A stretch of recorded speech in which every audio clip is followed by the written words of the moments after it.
Ito, anong implement to? Discuss. I-discuss mo siya rin discuss. So, implements ang tawag dito, ha? Implements. Huwag niyong sabihin sa bata, kunin mo yung bola. Kunin mo yung bato. Hindi ito bato, Shot. ito bola. Shot ito. Sasabihin ng bata, shut up, mom. Sige, shot put muna tayo. Ito, yung maliit na bilog para sa shot yan. Tapos yung mas lapad yung diameter Sa discuss. Meron tayong dalawang tenga dito. So, sa school pa lang nyo, discuss mo during your training, dapat meron na nito. Kasi karamihan sa mga athletes natin na DQ or na-foul dahil yung coach nila hindi nag-orient doon pa lang sa school. Na-orient lang yung bata kapag may laro na. So kaming mga officiating, nadodouble yung obligation namin. Imbis na magja-judge na kami, orientation pa, back to zero, oy ano na yan. So dapat doon pa lang sa yung school pa lang, school-based pa lang. So ito mula dito, yung dalawang tenga, dyan kayo papasok at Lalabas. Ito naman, Ma'am, na-fall ko, ma'am. Kaya na-fall ako. bawal kayo lumabas. Exit entrance tayo, ha? Saan kayo papasok at lalabas? Diyan, sa likod. Anong tawag dito? Ganyan, nalipot ako. May tawag dyan, ha? 0.75.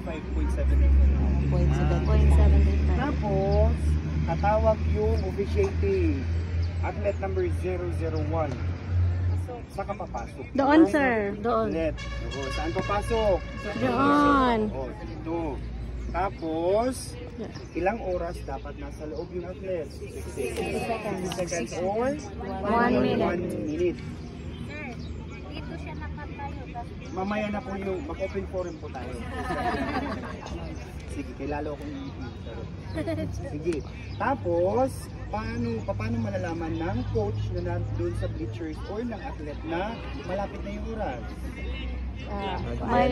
Raise flag. When? 15 seconds. Kung 15 seconds na lang remaining yung oras, sasabihin ng, actually hindi yan magsasalita, itataas lang yung flag. Pero yung bang officiating, remaining 15 seconds. So yung bata, dapat within 15 seconds, matapon niya yung implement properly. Hindi tapon-tapon lang. Okay na, entrance, oras, okay na. Sunod. Paano ito itapon? Paano ito hawakan? Ganito lang. Elementary niya. Tapos, nakadikit. Huwag ganito, ha? Huwag ganito. Ano yan naman? Dito naman to. Yan naman to sa una. Yan talaga to sa una. Ganito? Dito sa Sure? Yes. Barito. Dito sa mo. Hello nga, sir. Yan lang. Baka may nakabidyo yung ma'am. Ganito lang, mga. Sige. Mas maayo ng Mas mabuti yan, sir. Anak-anak, ha? Oo, ana-ana. Sa ilalim ng tenga. Wag dito, wag dito. Wag dito. Yung ibang teachers ka na nandito. Dito, ha? Sakit. Tapon tayo. Tapos, pero yung sa ilongos kami, ganyan talaga. Si sir din yung nagsabi. Tapos, preparatory muna para alam mo ano naman yun dun? Positioning ng katawan. Hala, long jump. Doon din. Dapat overhead. Tapos diretso. Yung iba, ganito yung iba. Foul yan. Nakadikit siya. Sige, sir. Okay. Tapos ito naman, shot. Discuss. Discuss, sir. Discuss. Dapat malapad yung kamay ng bata. Huwag ganito yun. Kasi yung momentum, maulot dapat. Para malayo yung tapon, i-train yung bata kung paano hawakin. Paano pag maliit ang kamay? Yung iba, iikot yan. Oo.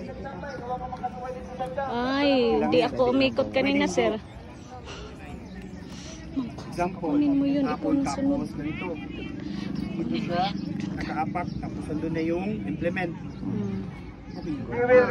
Pero pag tinapon niya, tapos tama niya to,